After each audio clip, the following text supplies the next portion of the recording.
Hey everyone, welcome to Bountiful Harvest with Joe and Keisha. I'm Joe the Farmer, and today, guys, I want to share with you a technique that I learned about doing raised beds. A lot of raised beds, people use all kinds of material. They'll use wood, they'll use stone, they'll use those prefabricated garden beds. But what you can do to save a little money and repurpose, because I'm always about repurposing, is you take your cardboard boxes, maybe something you got from Amazon, and what I've done is I fill them with garden soil, put a few rocks in there, some sticks, just any organic material. And now the potting soil that I used has fertilizer in it. And what's going to go in these guys is I'm going to put my melons. I've got two varieties of melons, and I also have cantaloupe and honeydew melon. So what we're going to do is we're going to try to get them all to grow vertically. The melons, the honeydew melons and the cantaloupes, they're not going to get very big. They'll probably get around about 5 or 6 pounds maybe. And these two varieties of watermelons that I have chosen are probably only going to get no more than 8 pounds. They say between 6 and 8 pounds. So they're not going to be very large melons. And so we're going to try to get them to grow vertical. And also, so it's going to save some space. Although I'm going to use this whole field with the exception of over here. Let me show you. I don't know if you can see it. Here, I got my onions and my potatoes over there, and let's zoom in. And you can see I've got my corn going right over there. Yeah, so again, what I'm going to show you today is, and also, as you can see, I have repurposed my tomato cages that I use.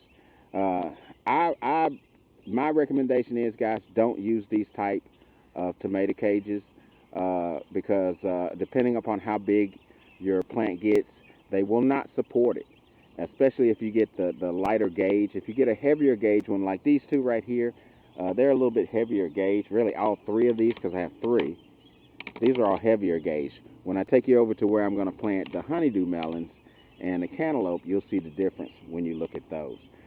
But these can support a little bit more weight. But the method that I'm going to be using, as well as with my tomatoes, is a technique called trellising. And we're going to make another video about that. We're not going to do that today. Today, what I'm going to do is, what you do is, like, you've got the soil in these cardboard boxes, but you need to reinforce them because they've already been rained on. We had a quite bit of rain last night, and you can see that they're a little wet, but that's okay. That's part of the process. But to reinforce them, I got some chicken wire, as you can see over here and over here. And what I'm going to do is just going to wrap this around, and that's going to help reinforce that cardboard box. And the watermelons, actually, because they're vines, they're going to start growing up on that chicken wire, as well as the trellising and the tomato cage. So we've got a lot of support here. Hopefully that will be strong enough to hold these melons up so they'll grow vertically and won't just fall off once they get too heavy, because we have to wait for them to get ripe. But let me go ahead and get started. I've already pre-cut my chicken wire to each box size, and all I'm using to secure them, guys, is just some zip ties, just a few zip ties. That's all I'm using. So let's go ahead and get started. You can get to see me work a little bit.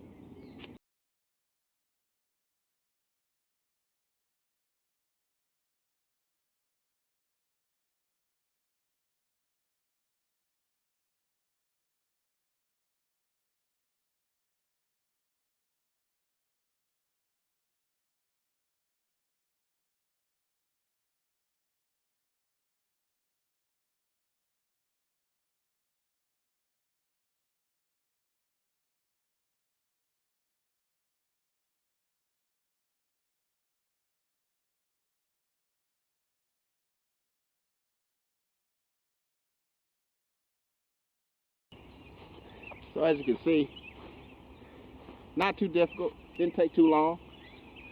But we're going to switch over to the other garden bed, and because I got 3 more that I'm going to do.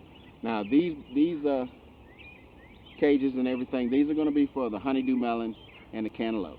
All right, we're over here at the other garden bed, and like I said before, these tomato cages, you can see first of all they're not rusted, but the metal is much thinner, so it's a lighter gauge.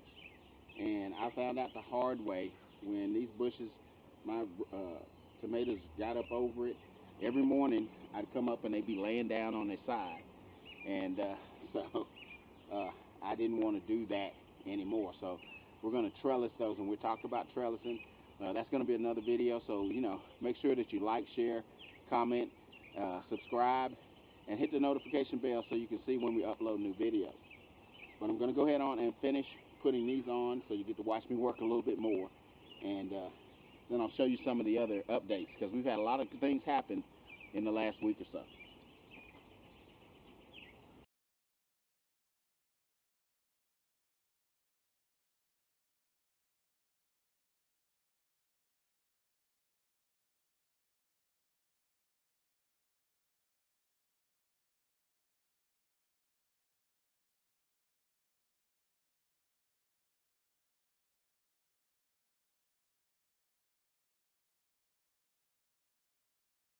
All right.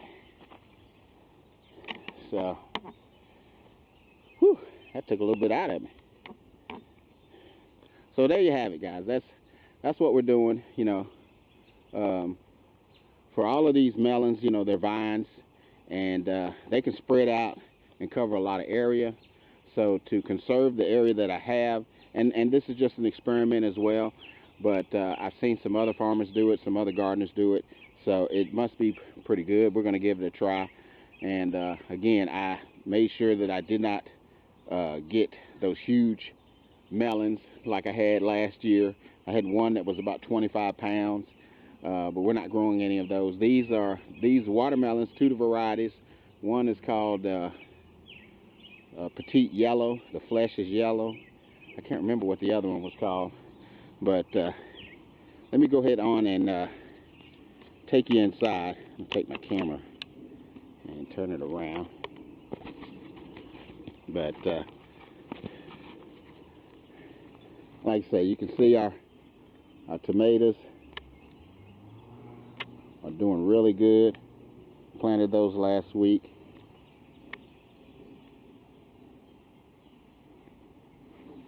Now, unfortunately, looks like only 2 or 3 of the cucumbers survived out of the ones we planted. This whole area here was planted, but all of those, they did not survive. This is a cherry tomato plant. I didn't intend to put it there, but it's there now, so it's going to grow over there. And again, guys, we've got our chicks, and so they're doing pretty good. But let's go ahead on and take you inside, because I want to show you what's going on in there. Hopefully we got enough light. If not, we'll turn on some more light. There we go. Now, a couple of days ago, these are my collards. They were growing. You can see how they were so long. The stems are so long, and they were drooping over. And what I did, I transplanted them and tried to save them. Looked like this pot didn't make it, but these over here are doing really well, and all of these right here are doing well. This is the Petite yellow watermelons. So in another week or two, we'll be putting those out. This one over here is our sugar baby watermelon. That's what it's called. It's called a sugar baby. Right over here is our green beans. They're going to be going out pretty soon. And then here, these 4 here, cherry tomatoes. These are cantaloupe. Got another cantaloupe right there. And these 2 right here are some more cucumbers. So we got some that we can replace for the ones that did not survive. And then these 3 pots right here just planted squash. These 3 here are carrots. So you know, that's what's been going on. Let me turn the camera around. So guys, that's what's been happening in the garden. And you know, we're making a lot of strides, and I'm really excited about the way things are going. That's all that we have for you today. Keisha couldn't be here. She's out of town taking care of some family business. Remember, eat well, live strong.